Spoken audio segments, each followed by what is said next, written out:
ఈరోజు మనం చెప్పుకోబోయేది తెనాలి రామకృష్ణుల్లోని ధనమా విజ్ఞానమా ఏది కావాలి అనే కథ.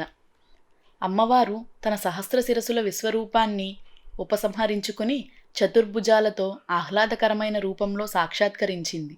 రామకృష్ణుడు పరమానందభరితుడవుతూ భక్తి ప్రవత్తులతో చేతులు జోడించి అమ్మవారిని ఇలా స్తుతించాడు.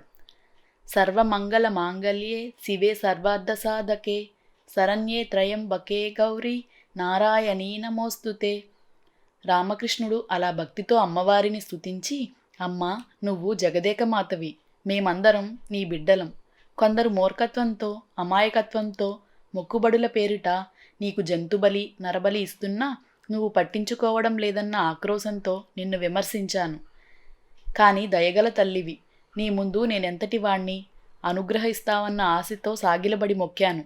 ఇక నీ దయ నా ప్రాప్తం అన్నాడు వినయంగా. అనుగ్రహమే తప్ప తల్లికి తన బిడ్డల మీద ఆగ్రహం ఉంటుందా నాయనా అంటూ అమ్మవారు ప్రసన్నంగా మందహాసం చేసి తన 2 చేతుల్ని ముందుకు చాచింది. మరుక్షణం అమ్మవారి చేతుల్లో 2 బంగారు గిన్నెలు ప్రత్యక్షమయ్యాయి. నాయనా, రామకృష్ణుడు రామలింగడు అని నీకు 2 పేర్లు ఉన్నట్టే నా చేతుల్లోనూ 2 క్షీరపాత్రలున్నాయి. ఒకటి విజ్ఞానం, మరొకటి ధనం. రెండింటిలో ఏది కావాలో కోరుకోవయ్యా అన్నది అమ్మవారు ఆప్యాయంగా.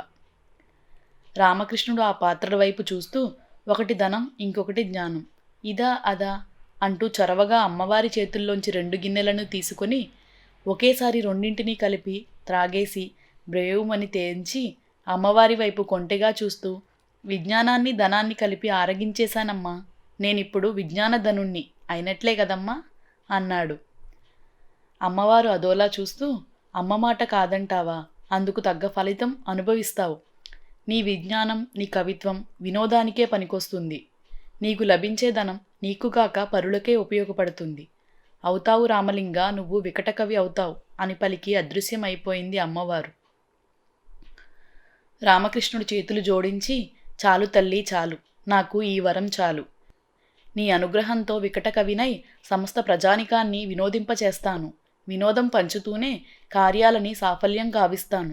నీ కటాక్షంతో లభించే సిరి సంపదల్ని సద్వినియోగం గావించి నీ మాట నిలబెడతాను. లోకంలో మరే కవికి దక్కని వికటకవి అన్న గౌరవాన్ని సుస్థిరం చేసుకుంటానమ్మా.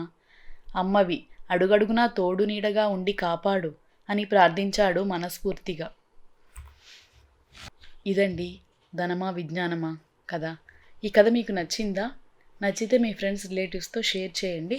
మరిన్ని మంచి కథల కోసం మన ఛానల్ను సబ్స్క్రైబ్ చేసుకోండి. Thank you.